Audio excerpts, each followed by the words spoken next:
to close out the show today, it's time for the Luddies. We have an Ask Luds Anything, but it's really the damn Discord channel. So, John, let's get it going. The first one for Luds.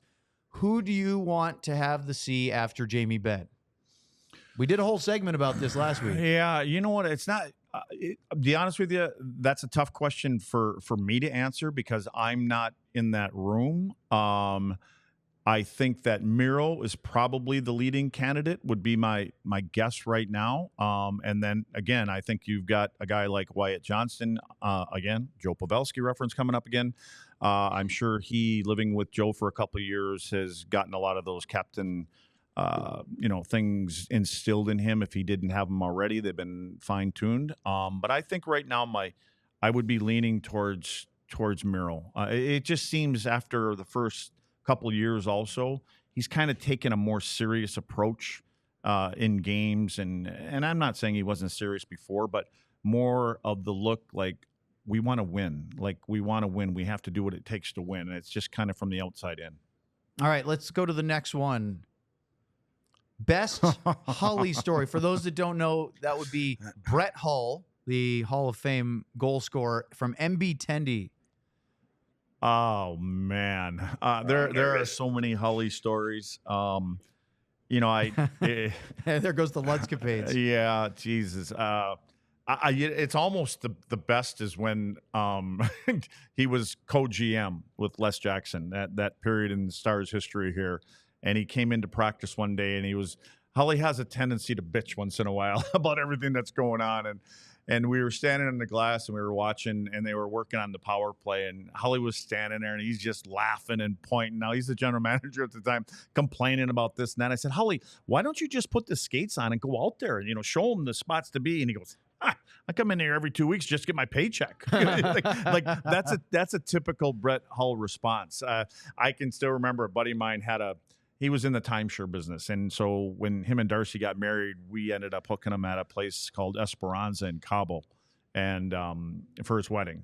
And a bunch of us obviously were down there for the wedding. And there were some, the tennis dudes were there. His dad was there. And it was a typical Brett Hull show. So, the funny thing is I had played against Brett for a long time against him. And, how many goals did I have to look behind me and how many times were the shots? But when I had heard that Dallas had picked him up, I had never spoken to him before. I called the office, got the number, and it was in July. And I was on my boat in Wisconsin, and I called him. It was the first time I ever spoke to him. And I just said, man, welcome. We're looking forward to it. It's nice to be on that side than the other side from him.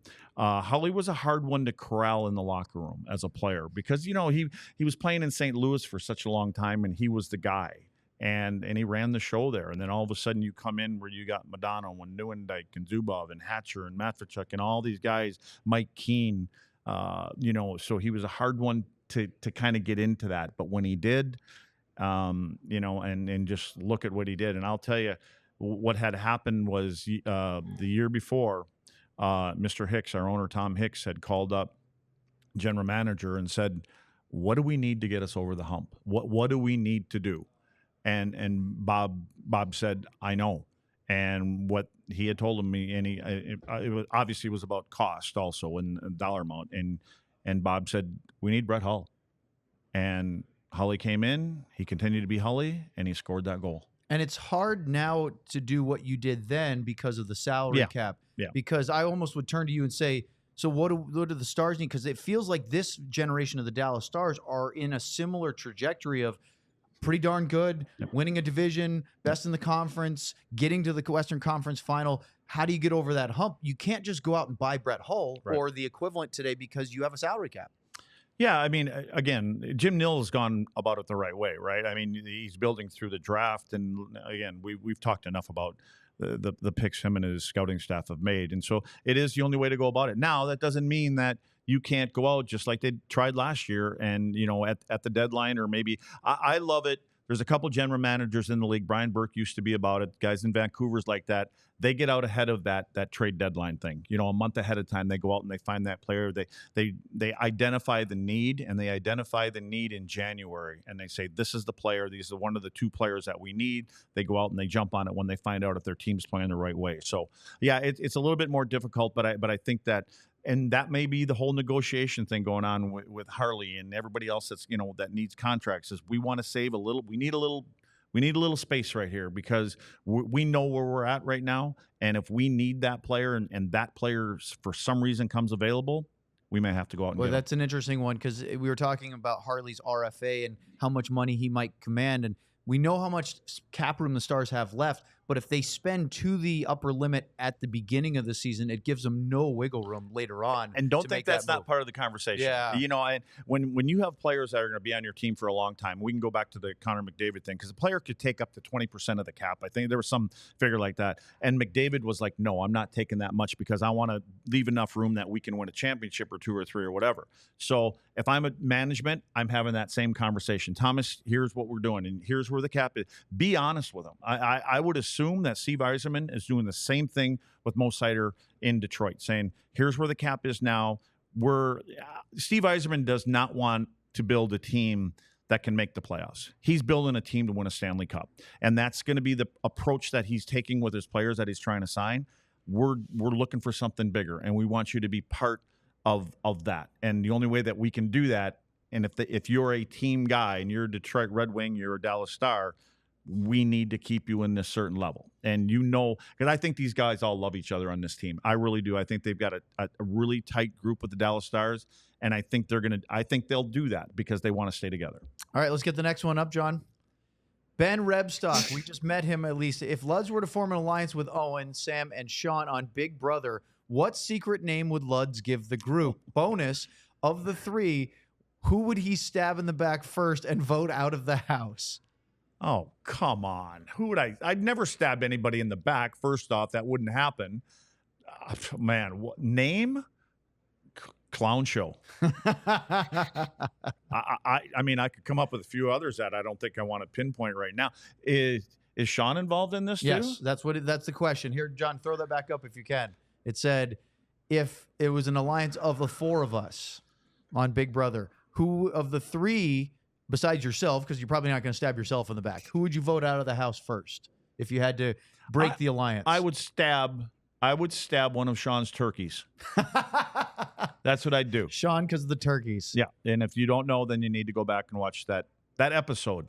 Yeah, we had quite a video from Sean's backyard up in Michigan. All right, go to the next one. Mavs report. Jesse, favorite Letterkenny quote or chirp? You got me. I've watched Letterkenny, but I don't know. That's a dude. I didn't think you were going to know it. Go ahead, Sam. You take that one for me. Yeah, Sam, go right ahead. No, I just didn't think you were going to know the show. I was excited to see. Oh, wait, did you write in on our alias or something like that? No. Oh, I know Letterkenny. No, he picked it. I know it too. But in the chat. I don't know it quite well. What's the spin-off one? Shorzy. Jersey. Shorzy. That's a show, man. Yeah. Shorzy is so good. He's the same dude that's on Letterkenny, right? Yeah. See, I know. It's a Canadian thing. Luds is hip. Yeah. Sorry, but I don't have so you guys give me one. What's a line? What do you got next? Oh, I'm not. I can't say any of the lines on the show. Everything is very vulgar. Well, text it to me. I'll say it. You know that. We're not on the radio. I haven't cursed yet. Yeah, text it to me. I'll say it. All right, go to the next one.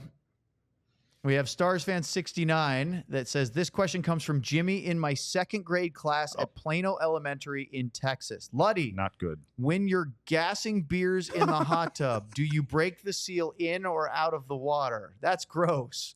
Well, it starts in it and it ends up out. I meant for it to be out, but I can't hold it that long because I hold it as long as possible. But when you have like 14, 15 of them in the first hour, you're tired of getting in and out. So I mean to go out, but there may dribble a little bit in there. Boy, I use a lot of extra chlorine. I was going to say, you're well prepared. My kids, it's called Ludwig Pool. So my kids have a pool company. So we have enough chlorine and acid. Do you guys have any of the whatever the chemical is they'll put like in a public pool that'll turn urine blue or something? Yeah, where it's not yellow. It like all of a sudden shows after a while. Hey, that guy's, or is that just a movie bit? It's clear after a while anyways. Yeah. You'll never know the difference. Next one.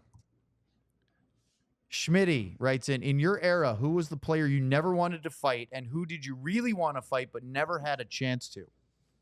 Well, there was never a player I wanted to fight, to be totally honest. The player I didn't want to fight, but kind of had to, it was Proby. Like, I mean, not only because, he probably ran one of our guys because it was not by design, but who is I mean, in that era, was Bob Probert number one? Oh, yeah. I mean, not even. But there were a lot. There were a lot of Stu heavyweights. Grimson, the Grim Reaper. The Grim Reaper, yeah. Who was in New York? New York Islanders. Come on. Somebody tell me the big dog, the Islanders, won 4 Stanley Cups. Who was their big guy? Oh, geez, with the Islanders. Oh, my gosh. What's his name? All I can think born of for like 15 years. All I can think of is like Clark Gillies, but That's he wasn't. it, Clarky. Was he the toughest Oh, one my there? God. So I was running around a little bit in a game when I was young and on the island, and he skated up next to me on a face-off in our zone in front of the net, and he made a comment to me, and he goes, running around a little bit, huh? And he's a big man. And I just kind of looked up at him, and I didn't really say anything. He goes, "Want to get your feet wet?" In other words, you want your first fight? Because you was that your first one? That was there wasn't one. I said no, because he said, "You want to get your feet wet?" And I know his reputation. I mean, and it might have been my second year, but could have been the first time I played against him. But anyway, he's like, "You want to get your feet wet?" I said, "Nope." And he goes, "Settle down." And I settled down, and that was it. I'm looking back because you played for the Islanders for one season. Yep. And that was a pit stop on the way to Minnesota. He was not part of that group. So Which group? No, I'm talking. This is an 80. That's what I'm saying. 84. This was 90-91. Yeah. So he was already. Was he retired by that point? No, Clarky. No, Yeah. I don't think so. No, But he was probably playing someplace. But he else. wasn't playing with the Islanders. Yeah, no, he wasn't that. I never played with him. No, no, just no, against just him. against him. Like it was an 83 or 84, I guess. Let's do one more. We're actually all out, but is that Sam, the last one? Sam did send a quote to our group text. That's a chirp from Letterkenny that Luddy can say on the air. Okay, so from Shorzy. From Shorzy, sorry.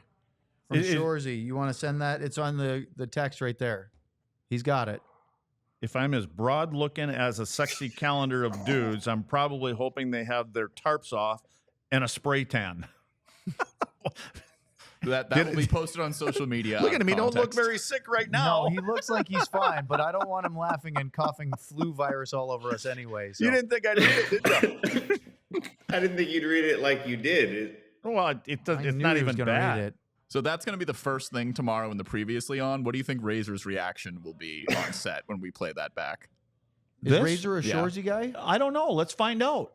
It doesn't matter if he's a Shorzy guy, but just the context, the no context of just. He might use it on the air. Said. Now he can do that. Oh, he's going to rip you off? Well, he's on Victory Plus. That's right. Maybe he can do. I don't know. Censored on that? I don't know.